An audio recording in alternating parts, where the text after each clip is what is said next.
할렐루야. 오늘도 하나님을 예배하는 모든 분들을 주님의 이름으로 환영합니다. 오늘 어버이날이라서 그런지 안 보이시는 분들이 자녀분들이 와서 행사한다고 빠지신 것 같아요. 설마 초파일이라 절에 가진 않았을 것 같고 하나님 우리 아버지의 무한하신 사랑과 복이 늘 함께 하시기를 축복합니다. 우리 교단에서 아주 설교를 잘 하시던 목사님이 계셨습니다. 한 번은 신부님들과 만났는데 신부님들이 개신교 목사님들은 다들 설교를 참 잘 하시는데 어떻게 하면 설교를 잘 할 수 있느냐고 한 수 가르쳐 달라고 하더랍니다. 그래서 그 목사님께서 하신 말씀이 장가를 가시오 그랬대요. 신부님들한테. 결혼도 안 해보고 자식도 안 키워보고 어떻게 공감이 가는 설교를 할 수 있겠느냐. 그러니까 설교를 잘 하려면 뭐 하라고요? 장가를 가시오 그랬답니다. 이유인즉슨 가정에는 정말 무수한 삶의 애환이 녹아져 있는데 그런 경험도 없이 어떻게 성도들의 삶을 공감하며 설교를 할 수 있겠냐, 그런 뜻이었던 것 같습니다. 정말 가정에는요, 우리가 기억도 하지 못하지만 우리의 삶을 형성하게 된 무수한 애환들이 녹아져 있습니다. 배우자에 대해서, 부모에 대해서, 자녀에 대해서, 형제에 대해서 사랑이 있고 미움이 있고 고마움이 있고 서운함이 있고 슬픔이 있고 기쁨이 있고 상처가 있고 또 행복이 있습니다. 가족으로 산다는 것은 참 복잡한 것 같아요. 그래서 가족으로 산다는 것은 참 쉽지 않은 일이구나. 이것이 살면서 점점 더 많이 깨달아지곤 합니다. 이 복잡한 애환 속에서 어떤 경우에도 놓지 말아야 할 것들이 있습니다. 이를테면 부부 관계에 있어서는 사랑이죠. 부부 관계는 어떤 경우에도 사랑의 줄을 놓으면 안 되죠. 부모님에 대해서는 공경입니다. 부모님에 대해서는 어떤 경우에도 존경하는 마음, 존중하는 마음을 놓쳐서는 안 될 것 같고요. 자녀들에 대해서는 양육하고자 하는 마음이고 또 형제에 대해서는 연합하려고 하는 마음이 항상 지켜야 될 것들이라고 보여집니다. 오늘은 어버이 주일인데요. 그래서 본문의 말씀을 중심으로 자녀와 부모가 서로 지켜야 할 것들을 생각해 보려고 합니다. 먼저 1절에 보니까 자녀들아 주 안에서 너희 부모에게 뭐 하라고요? 순종하라. 이것이 옳으니라고 했습니다. 사람은 순종적일까요? 아닐까요, 여러분? 사람은 순종적일까요? 아닐까요? 딴 사람 볼 거 없이 자기를 돌아보기를 원합니다. 어떤 분은 나는 순종적이다 그러는데 참 대단하신 분들입니다. 사람은요, 순종적이 좀 아닙니다, 여러분. 최초의 인간 아담을 생각해 보십시오. 하나님이 만들어주신 동산에서 모든 실과 나무의 실과를 마음대로 먹을 수 있는데 반드시 죽게 될 거라는 경고도 무시하고 굳이 선악과를 어떻게 했어요? 취하여 먹었습니다. 하나님의 명령입니다. 단 하나의 금지 명령입니다. 그런데 그것을 어떻게 해요? 불순종하고 어기지 않습니까? 사람은 결코 순종적이지 않습니다. 불순종의 기운이 우리 안에 강하게 자리 잡고 있습니다. 어떤 약간의 조건만 맞추어지면 사람은 순종적이기보다 불순종적인 반응이 튀어나오게 돼 있습니다. 그런데 순종과 불순종의 차이는 하늘과 땅 차이입니다. 순종하는 동안에는 에덴 동산에서 살았고요. 불순종함으로 그 동산에서 쫓겨났습니다. 저주받은 땅에서 해산의 고통과 땀 흘리는 수고를 하며 살아야 했습니다. 순종은 더 깊은 은혜의 세계로 우리를 이끌어가고 불순종은 더 고통스러운 저주의 세계로 우리를 끌고 갑니다. 그래서 우리가 정말 은혜의 삶을 살려면 순종적인 사람이 되기를 힘쓰셔야 됩니다. 가정에서도 그렇고 직장에서도 그렇고 교회에서도 그렇습니다. 순종적인 사람이 되면 가정에 평화가 있고 직장 생활에 대로가 열리게 될 것이고 신앙생활의 은혜의 문이 열리게 될 줄로 믿습니다. 우리는 하나님의 권위에 대해서는 절대적으로 순종해야 됩니다. 절대적이라는 말은 무조건입니다. 하나님의 권위에 대해서는 절대적으로 순종하셔야 됩니다. 왜냐하면 하나님은 완전하시고 그리고 선하시고 우리의 생사화복을 절대적으로 주관하고 계시기 때문입니다. 우리는 부모의 권위에 대해서는 기본적으로 순종해야 됩니다. 부모의 권위에 대해서는 기본이 뭐라고요? 순종입니다. 완전하지는 않으시지만, 부모는 완전하시지는 않으시지만 낳으시고 기르시고 우리 인생에 누구보다도 많은 은혜를 베풀어 주신 분이기 때문에 그렇습니다. 흉년의 때에 100배의 소출을 거두고 시기와 질투와 미움의 대상이 될 정도로 큰 복을 받은 사람이 있습니다. 누구일까요? 이삭입니다. 이삭은 순종의 사람입니다. 하나님께서 아브라함을 시험하셨습니다. 내 사랑하는 독자 이삭을 데리고 모리아 땅으로 가서 내가 내게 일러준 산에서 그를 번제로 드리라고 했습니다. 그래서 아브라함이 이삭을 데리고 산에 도착해서 제단을 쌓고 나무를 벌려놓고 그리고 이삭을 결박해서 나무 위에 올려놓고 칼을 들어서 이삭을 잡으려고 했습니다. 하나님께서 멈추게 하지 않으셨으면 아마 이삭의 목을 땄을 겁니다. 그 정도까지 상황이 갔습니다. 아브라함은 120 정도 된 노인이었고요. 이삭은 건장한 청년인데 이 할아버지 같은 아버지를 밀치고 도망갈 수도 있는데 도무지 납득이 되지 않는 상황 속에서 죽음의 공포 앞에서도 이삭은 가만히 있었습니다. 결박당하여 한 마리 재물처럼 나무 위에 누워 있었습니다. 아브라함의 하나님에 대한 순종도 대단하지만 이삭의 아버지에 대한 순종도 대단하지 않습니까, 여러분? 그렇게 아브라함과 이삭은 순종의 시험을 통과하고 정말 하나님 앞에 큰 복을 누리는 축복의 사람이 되었던 것을 볼 수가 있습니다. 자, 하나님에게는 어떻게 순종한다고요? 절대적으로 순종하는 것이고, 부모에게는 어떻게 순종한다고요? 기본적으로 순종이 기본이다는 말씀이죠. 부모에게 순종하는 것은 자녀된 자들의 도리입니다. 그런데 안타깝게도 부모님들은 완전하지 않습니다. 하나님의 뜻을 온전히 분별하지 못할 수도 있고 그릇되게 판단할 수도 있고 죄 가운데 있을 수도 있습니다. 그래서 부득불 순종이 아니라 불순종을 선택할 수밖에 없는 경우들이 생겨질 수 있습니다. 자, 야고보와 요한이 아버지와 함께 배에서 그물을 손질하고 있었습니다. 그때 예수님께서 야고보와 요한을 부르셨습니다. 나를 따라오너라. 내가 너희로 사람 낚는 어부가 되게 하리라 했습니다. 그때 야고보와 요한이 어떻게 했습니까, 여러분? 배와 부친을 버려두고라고 되어 있습니다. 배와 부친을 버려두고, 허락을 받고가 아니라 버려두고입니다. 아버지하고 원만한 합의가 되지를 않은 것 같습니다. 그래서 야고보와 요한이 아버지 죄송합니다. 이번만큼은 안 되겠습니다. 하고 아버지의 뜻을 좀 어떻게 한 거예요? 거스르고 예수님을 따라간 것이 아닌가, 그렇게 해석을 해볼 수가 있습니다. 이런 경우가 얼마든지 있을 수 있습니다. 그래서 성경은 주 안에서 너희 부모에게 순종하라 그러시는 겁니다. 주 안에서 너희 부모에게 순종하라. 신앙적인 이유로 불순종을 이야기하면 공연히 거부감을 크게 갖는 사람들이 있습니다. 그런데 그런 사람들이 다른 이유로는 부모님들에게 온전히 100% 순종을 합니까, 여러분? 우리가 부모에게 불순종하는 이유들이 대단히 많이 있잖아요, 그죠? 자기 고집 때문에, 또 친구가 좋아서, 사랑하는 사람 때문에, 심지어는 정치적인 컬러가 다르다고 부모님의 뜻에 순종하는 안 하는 경우 많이 있잖아요.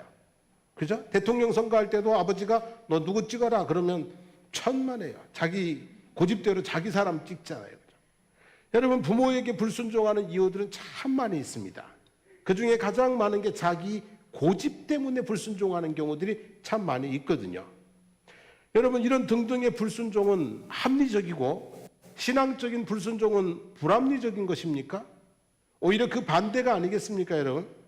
신앙적인 이유로 불순종하는 것은 부모님을 구원으로, 그리고 의의 길로, 생명의 길로, 축복의 길로 인도할 수 있는 불순종일 수 있어요. 그래서 오히려 다른 불순종보다 신앙적인 불순종이 더 합리적이고 옳은 선택이라고 할 수 있는 거죠. 눈보라가 치던 어느 겨울날, 예수님을 믿는다는 이유로 집에서 쫓겨났습니다.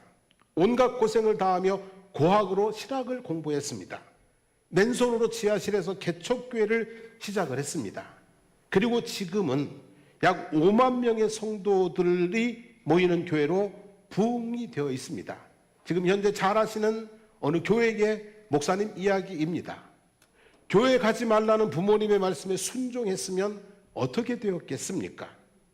하나님의 부르심에 순종하여 자신도 그리고 가족도 구원하고 수만 명의 영혼들을 구원하고 은혜와 복도 풍성히 누리게 된 것을 볼 수 있지 않습니까? 그러므로 성도 여러분, 부모님에 대해서 기본적으로 뭐 한다고요? 순종하십시오. 그런데 주 안에서 순종하시기를 원합니다. 그래서 부모님들도 주 안으로 인도할 수 있는 그런 모습이어야 되겠다는 말씀이죠. 자, 두 번째 2절 말씀을 보겠습니다. 내 아버지와 어머니를 뭐 하라고요? 공경하라. 이것은 약속이 있는 첫 계명이니 이로써 내가 잘되고 땅에서 장수하리라 그랬습니다. 자, 우리가 누리고 있는 모든 것은 하나님께로부터 온 것인 줄로 믿습니다. 정말 어느 하나도 하나님께로부터 오지 않은 것이 없습니다. 머리카락 하나도 하나님께로부터 온 것인 줄로 믿습니다. 그리고 그 중에 많은 것들은 부모님을 통해서 왔습니다. 하나님께로부터 온 것인데 부모님을 통해서 왔습니다. 그래서 우리는 부모님의 은혜를 알고 감사하며 섬기는 것이 또한 자식의 도리라고 하는 것이죠. 여기 공경하라고 했는데 공경한다는 말은 무겁다라는 단어에서 유래한 단어입니다. 무겁다. 그러니까 부모님을 가볍게 여기지 말고 어떻게 여기라고요? 무겁게 여겨라, 그런 말씀이에요. 그래서 공경하라는 말은 반드시 존경하라, 절대적으로 존귀하게 하라, 이런 뜻입니다. 가장 존경하는 사람이 누구냐라고 물으면 여러분 누구라고 대답해야 될 것 같아요? 가장 존경하는, 가장 훌륭한 사람이 누구냐라고 물으면 다를 수 있어요. 하지만 내 마음에서 가장 존경하는 사람이 누구냐라고 물으면 모든 자녀들은 아버지입니다, 어머니입니다 라고 말할 수 있어야 된다고 생각합니다. 왜냐하면 그분들을 통해서 내 삶이 이 땅에 세워져 왔기 때문이죠. 물론 부모라고 다 우리의 가슴을 뭉클하게 하는 것은 아닙니다. 부모님들 때문에 받은 아픔과 상처가 사랑보다 더 크게 남아있는 사람이 있을 수 있습니다. 그래서 아버지라는 단어가 싫어서 교회를 다니기가 불편한 사람들이 있다고 그래요. 그럴 정도로 부모에게 받은 상처가 큰 경우도 있을 수 있습니다. 이런 분들에게는 참 부담스러운 말씀이겠습니다만 남아있는 상처보다 받은 은혜를 다시 한번 헤아려 볼 수 있기를 원합니다. 마음에 남아있는 상처가 몸에 남아있는 상처 같은 것일 수 있기 때문입니다. 우리 몸에 상처가 있을 수 있잖아요, 그죠? 근데 이 상처는 이미 과거의 아픔이에요. 상처는 있지만 지금은 아프지 않잖아요, 그죠? 그리고 이 상처가 되게 큰 것 같은데 몸 전체를 비교해 보면은 지극히 뭐한 거예요? 작은 거잖아요. 우리 몸이 온몸이 상처로 다 뒤덮여 있는 것은 아니잖아요. 아마 그런 거 아닐까 싶은 생각이 들어요. 부부간에 살면서 또는 부모님과 살면서 상처 있을 수 있어요. 근데 이것은 몸의 상처처럼 이미 지나가 버린 상처, 아픔이고요. 그냥 지나가 버린 뭐예요? 아픔인 거예요. 그리고 그 상처보다는 받은 은혜가 훨씬 더 많을 수 있는 거죠. 그래서 좀 은혜를 헤아려 보는 마음을 가져보는 것은 좋지 않을까 하는 생각이 듭니다. 그리고 지금으로서는 부모를 공경하기가 힘드시다면 적어도 미워하는 마음만큼은 좀 내려놓을 수 있기를 바라고요. 그리고 상처에 너무 오랫동안 묶여서 살아가지 않으시기를 주님의 이름으로 부탁을 드립니다. 어차피 털어내야 될 부분들이니까. 자, 그리고 부모 공경은요, 때에 따라서 다릅니다. 부모 공경은 때에 따라서 다릅니다. 자, 어버이날인데요, 오늘이. 아이가 초등학교 1학년 들어가서 어버이날이라고 학교에서 색종이로 카네이션을 만들어 왔습니다. 그때는 그것도 참 뭐예요? 참 기쁘지요, 그죠? 아유, 어쩌면 이런 걸 만들어 왔냐고. 참 기쁘죠, 그죠? 근데 2학년 때도 색종이, 3학년 때도 색종이, 4학년 때도 색종이, 중학교 가도 색종이, 고등학교 가도 색종이, 어른이 돼도 색종이, 이러면 이건 큰일 나는 겁니다. 부모를 섬기는 것은 때에 따라서 뭐가 필요하는 거예요? 변화가 있어야 됩니다. 성숙이 있고 성장이 있어야 되는 것이죠. 어릴 때는 부모에 대해서 순종하는 게 도리고요. 어른이 되면 섬기는 것이 도리입니다. 어른이 되면 부모님을 잘 섬겨야 됩니다. 지난주에 저희 아들에게서 전화가 왔습니다. 아빠, 어린이날인데 선물 뭐 해줄 거야? 그래요. 예, 그게 장난인 줄 제가 알아요. 장난이죠, 그죠? 그래서 제가 알면서도 내가 무슨 어린이냐, 어른이지. 너 어릴 때 아빠가 어린이날 챙겨줬으니까 이제 내가 어버이날 챙겨줘야 돼 라고 했어요. 그랬더니 아빠 선물 뭐 해줄까 하기에 제가 뭐라고 했을까요? 어떻게 이렇게 잘하세요? 제가 옛날에는 아빠 필요한 거 없어, 네가 선물이야 그랬어요. 옛날에는 필요한 거 없다고 네가 그냥 선물이야 그랬어요. 근데 요즘은 그렇게 안 합니다. 뭐는 필요 없고 그냥 뭐니 해도 뭐니가 최고야 이렇게 했어요. 뭐 다 그러지 않나요, 여러분? 그리고 이제 5월이 되면 올라오는 뉴스가 있어요. 제목이 뭔지 아십니까? 5월 달이 되면 올라오는 뉴스가 있는데요. 제목이 5월이 무섭다. 5월이 무섭대요. 어린이날, 어버이날, 스승의 날, 무슨 또 뭐 행사가 많아가지고 막 5월이 무섭대요. 제가 그 5월이 무섭다는 기사를 보면서 저는 이 생각했어요. 나는 매월이 무섭다. 그 사람은 5월인지 모르지만 저는 사는 동안 매월이 무섭더라고요. 매월. 여러분, 제가 양가 부모님들 용돈 드리기 시작한 지가 25년쯤 됐어요. 요즘은 이제 생활비를 드려야 되는 상황이 되어버렸죠. 사례비를 받으면 헌금 떼고 양가 부모님들 용돈 떼고 그리고 이것 떼고 저것 떼고 그러고 나면 남는 게 거의 없어요. 그래도요 25년 동안 부모님들 용돈 힘들다고 제끼고 가본 적은 없는 것 같아요. 늘 그렇게 당연한 것으로 11조는 하나님께, 나머지 또 11조는 누구에게? 부모님께. 그렇게 살아왔어요. 돈에는요 몫이 있다고 생각합니다. 돈에는 뭐가 있다고요? 몫이 있다고 생각합니다. 밥을 지을 때 식구 수를 따라서 밥을 짓고 나누어 먹듯이 돈도 마찬가지입니다. 식구 수만큼 벌어야 하고 식구 수대로 나누어 써야 하는 것이 원칙입니다. 그래서 여러분, 재물에는 하나님의 몫이 있고 부모님의 몫이 있고 내 몫이 있고 아내의 몫이 있고 자녀의 몫이 있는 것입니다. 자, 이렇게 생각해 보세요. 밥이 적다고 혼자 다 먹습니까? 밥이 좀 어려워서 쌀이 없어서 밥을 조금밖에 못했어. 그러면 혼자 다 먹습니까? 적으면 적은 대로 어떻게 하는 거예요? 나누어 먹는 거죠. 그런 거예요, 여러분. 돈이 많으면 많은 대로, 적으면 적은 대로 그 몫을 따라서 나누어서 써야 되는 것이죠. 하나님의 몫을 구분하지 않는 것은 좋은 신앙인의 모습이 아닙니다. 부모의 몫을 구분하지 않는 것은 좋은 자녀의 모습이 아닙니다. 아내의 몫을 구분하지 않는 것은 좋은 남편의 모습이 아닙니다, 여러분. 그래서 우리는 우리에게 주어지는 재물을 몫을 잘 구분하고 구별하고 살아갈 수 있게 되기를 축복합니다. 내가 벌었으니까 내가 다 쓴다, 내가 더 쓴다, 그런 개념이 아니라 하나님께서 우리에게 나누어 쓰라고 주신 거다라고 생각하시고 하나님과 부모와 그리고 뭐예요? 가족들과 나누어 쓰는 그 훈련이 잘 되시기를 바랍니다.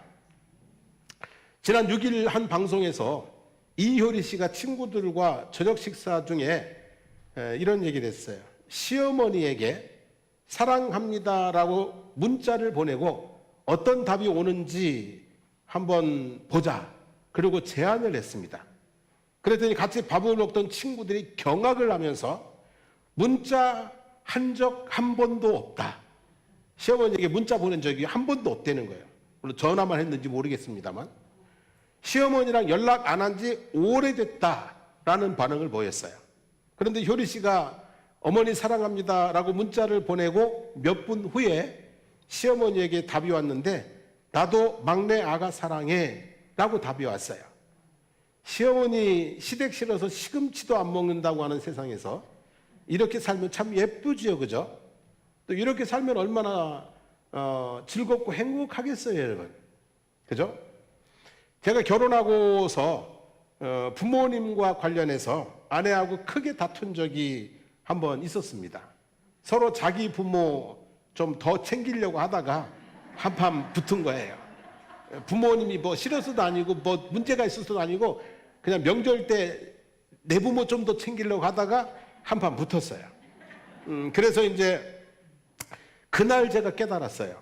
그날 깨달았어요. 뭐냐면 내 부모를 공경하라는 말씀이 결혼 전에는 너의 부모, 유어, 그리고 결혼 후에는 내 부모. 결혼 전에는 두 부모였잖아요, 그죠? 근데 결혼하고 나니까 내 부모. 그래서 결혼 전에는 내 부모, 결혼 후에는 뭐예요? 내 부모를 섬겨야 되는구나. 그래서 그렇게 깨달았어요. 그리고 나서는 이제 아내하고 합의하고 항상 이렇게 양가를 공정하게 서로가 수용이 되는 범위 내에서 이렇게 했어요. 그랬더니 가정에 평화가 임하더라고요. 그리고 서로의 마음속에 부모님들로 인한 뭐가 있어요? 고마움이 참 이렇게 새겨지게 되더라고요. 그래서 성도 여러분, 힘들지만 내 부모요? 내 부모를 잘 공경하시길 바랍니다. 가정에 평화가 임할 것이고요. 은혜와 복이 2배로 넘쳐나게 될 줄로 믿습니다. 자, 부모와 관련해서 말씀 한 곳을 더 보도록 하겠습니다.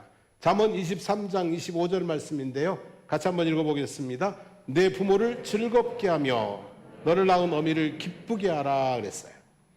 사진 한 장 보실래요? 저게 무슨 사진인 것 같아요, 여러분? 저게 무슨 사진이에요? 5월 5일 날 용인 에버랜드 사진입니다. 5월 5일 날 용인 에버랜드 사진입니다. 그냥 아주 저기서 뭘 타고 놀았겠어요, 그죠? 그냥 아주 그렇습니다. 이제 넘겨주시고요. 어린이날 자녀들 즐겁게 해주려고 모인 사람들이 저렇게 많다는 거예요. 사람이 많을 거라는 것은 상상하고 했겠지만은 저렇게 많을 줄은 몰랐겠죠, 그죠? 자, 오늘은 어버이날인데요. 그럼 사람들이 어디 모여 있을까요? 어린이날은 어린이들 즐겁게 해준다고 저렇게 모였는데 어버이날인데 오늘 사람들이 어디 모여 있을까요? 주일이니까 교회에 많이 모여 있을 거고요. 오늘 또 초파일이니까 어디 많이 모여 있어요? 절에들 많이 모여 있을 거고요. 여러분, 부모님들 즐겁게 해드리기 위해서 모인 곳이 어디 있을까요? 어디 떠오르는 곳이 있나요? 없죠, 그죠? 저도 별로 없더라고요. 어쨌든 그렇습니다. 자식 즐겁게 해주려고는 많은 노력을 하는데 부모님들 즐겁게 해드리려고 하는 노력은 참 하지 않는 것이 우리의 현실이라는 말씀이죠. 도시 여자하고 시골 여자 얘기 잘 아시죠? 예? 아니, 그 쥐는 알아요? 쥐 얘기 말고 이건 이제 효자 얘기예요. 옛날에 어느 도시에 효자가 시골에 이름난 효자가 있다는 소문을 듣고 그를 찾아갔어요. 시골 효자의 집은 다 쓰러져가는 초가집이었는데 조금 기다리고 있으니까 아주 누추한 옷을 입은 청년이 나무 한 짐을 메고 돌아왔어요. 그러자 부엌에 있던 노모가 불이 나게 뛰어가서 아들의 나무짐을 받쳐서 내려놓았어요. 그리고는 또 황급하게 뛰어들어가더니 대야에다가 김이 모락모락 피어오르는 따뜻한 물을 떠왔어요. 어머니는 아들을 마루에 앉혀놓고 열심히 아들의 발을 씻기면서 무엇이 그렇게 즐거운지 그냥 마냥 즐겁게 아들의 발을 씻겼다고 그래요. 잠시 후에 그를 찾아간 도시 효자가 시골 효자에게 찾아가서 충고를 했어요. 여보게, 어떻게 기력도 없으신 어머님께 발을 씻겨달라고 하는가? 효자라는 소문을 잘못 들은 것 같군, 이랬어요. 그러자 시골 효자가 말했습니다. 저는 효가 무엇인지는 모릅니다. 그러나 어머님이 하시고자 하는 일이면 무엇이든지 기쁘게 해드립니다, 그랬어요. 그래서 어머니가 기뻐하시니까 뭐 하는 거예요? 자기 발을 내드리는 것, 드린 거죠, 그죠? 발을 씻기라고 한 게 아니라 뭐 그런 말이죠. 그래서 이 말을 들은 도시 효자는 참된 효는 부모님을 기쁘게 해드리는 것이구나 라고 하는 것을 깨달았다고 합니다. 여러분, 부모님이 뭘 기뻐하시는지는 각자의 부모님에 따라서 다를 수가 있어요. 각자의 부모님에 따라 다를 수가 있지만 아무튼 우리 부모님들을 어떻게 해드리도록 기쁘시게 해드리도록 기쁘게 해드리는 것이 뭐다? 효다. 한 번씩 뭐 매일은 아니지만 가끔씩이라도 기쁘게 해드리시는 삶이 되어지기를 축복합니다. 아버님 살아계실 때, 지금은 돌아가셨지만 한번 이제 어머니하고 아버님 모시고 여행을 갔어요. 되게 좋아하시더라고요. 원래는 하루만 자고 올라오고 그랬는데 어머니가 하루 더 자자고 그러더라고요. 그래서 2박 3일을 여행했는데 참 즐거워하시더라고요.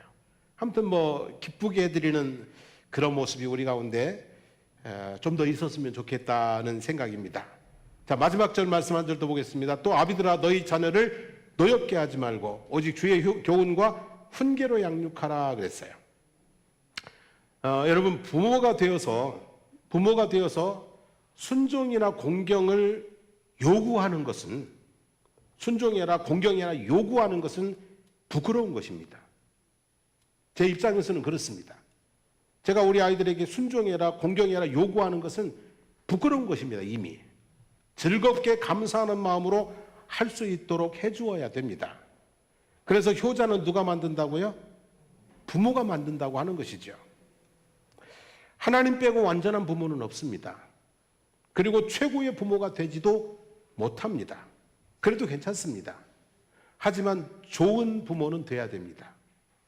완전한 부모 아니어도 괜찮습니다.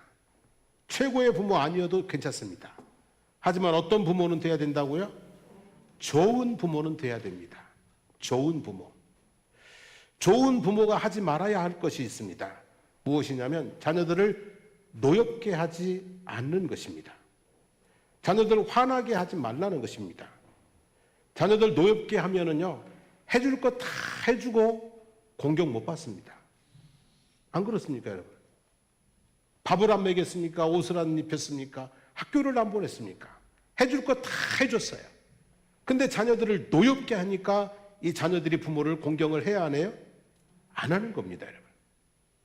말썽 부리는 자녀들을 대상으로 조사를 했는데 그런 자녀들 때문에 부모가 받은 상처보다 그런 아이들이 부모로부터 받은 상처가 훨씬 더 크대요.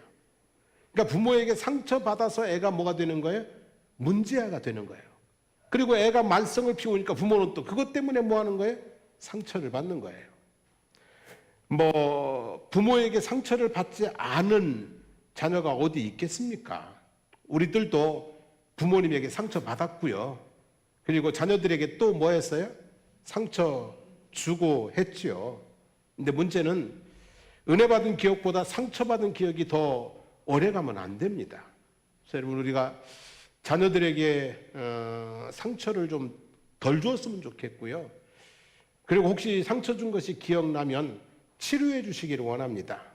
내가 몰랐다, 미안하다, 잘못했다. 자녀들에게도 꼭 사과하시고 용서를 구하시고, 그래서 자녀들의 마음속에 있는 상처를 뭐 해주자고요? 치료해 주시기를 바랍니다. 자녀들 이렇게 노엽게 하지 말기를 원합니다. 화나게 자주 하다 보면은요, 성질 나빠집니다. 힘이 없을 때는 참고 견디지만 힘이 커지면은요, 반항하고 가출하고, 그리고 나중에는 뭐예요? 대들고, 극단적인 경우에는 부모를 해하는 페류나가 될 수도 있습니다. 그래서 여러분, 부모로서 자녀들에게 폭력은 됩니까? 안 됩니까? 안 됩니다. 폭언은요? 안 됩니다. 폭언. 예를 들면 하지 마. 해. 그것도 못해. 바보 같은 녀석. 못난 놈. 막 등등등 해가지고 어른의 입장에서 아이들에게 이 폭언하는 거 안 됩니다, 여러분. 그리고 억압하고 강요하고 무시하고 이런 것 안 됩니다, 여러분. 지나친 훈육도 안 됩니다. 부모는 자녀를 훈육하는 게 아니라 양육하는 것입니다. 가정은 군대가 아니고 말 그대로 뭡니까, 여러분? 가정입니다. 훈육하고 훈련하는 것은 학교나 또 어디서요? 군대에서 하는 거지, 가정에서는 자녀들을 어떻게 한다고요? 양육하는 것입니다. 양육. 가슴에 끌어안고 말이죠. 애타는 마음으로, 아픈 마음으로 이걸 품어내는 게 가정입니다. 절대로 가정에서 자녀들을 뭐 하지 말자고요? 훈육하거나 훈련하지 마십시오. 그냥 자녀들을 뭐예요? 양육하십시오. 양육. 근데 양육하는데 기준이 있습니다. 뭘 가지고 양육할 거냐? 그래서 오늘 읽은 말씀에 주의 교훈과 훈계로 양육하라 그랬어요. 여기 주의 교훈과 훈계가 무엇입니까, 여러분? 하나님의 말씀입니다. 세상의 기준이 아니라 하나님의 말씀을 기준으로 자녀를 양육하라는 것이죠. 그리고 디모데후서 3장 16절에 보면 모든 성경은 하나님의 감동으로 된 것으로 교훈과 책망과 바르게 함과 의로 교육하기에 유익하다 그랬습니다. 여러분, 내가 아무리 많이 배웠고 또 내가 아무리 경험이 많아도 성경만 하겠습니까? 내 생각과 경험을 바로잡아주는 것이 하나님의 말씀인 성경이 아니겠습니까? 그래서 주의 교훈과 훈계로, 다시 말하면 하나님의 말씀을 우리가 배우고 또 하나님의 말씀을 마음에 새기고 그 말씀으로 자녀를 잘 양육해내면 분명 좋은 자녀들로 자라나게 될 줄로 믿습니다. 오늘은 여기까지 말씀 함께 드리겠습니다. 아무쪼록 부모님에게 순종하시고 그 다음에 뭐 하시고요? 공경하시고 그 다음에 기쁘시게 해드리고, 자녀들에 대해서는 뭐 하지 말자고요? 노엽게 하지 말자. 어떤 이유에서든지 간에 자녀들 성질 건드리지 말고 그냥 잘 품어서 양육하는 게 은혜가 되고 복이 될 줄로 믿습니다. 우리 함께 찬양하고 기도하겠습니다.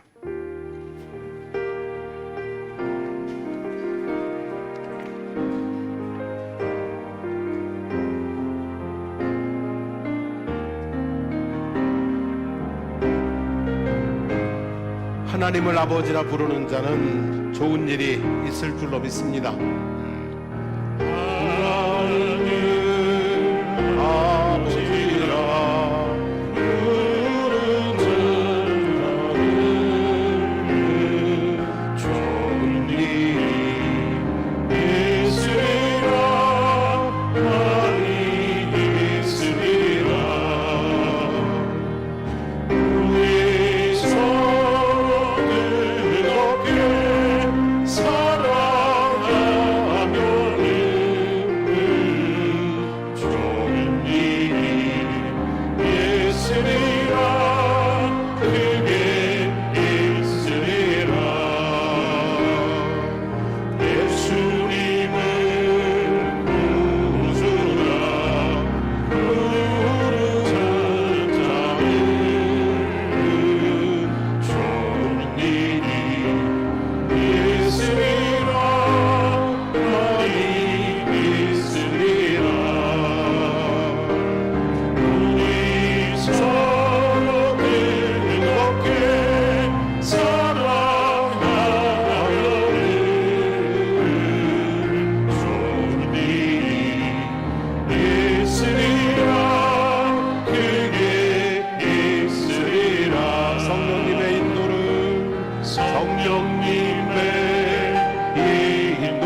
말씀 따라 기도하기를 원합니다.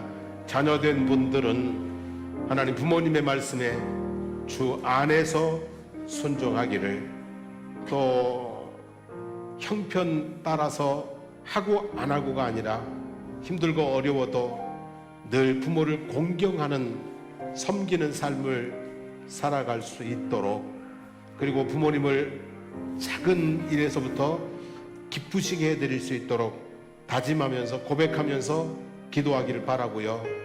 부모된 입장에서 있는 분들은 자녀들 노엽게 한 적은 없는지 한번 살펴보십시오.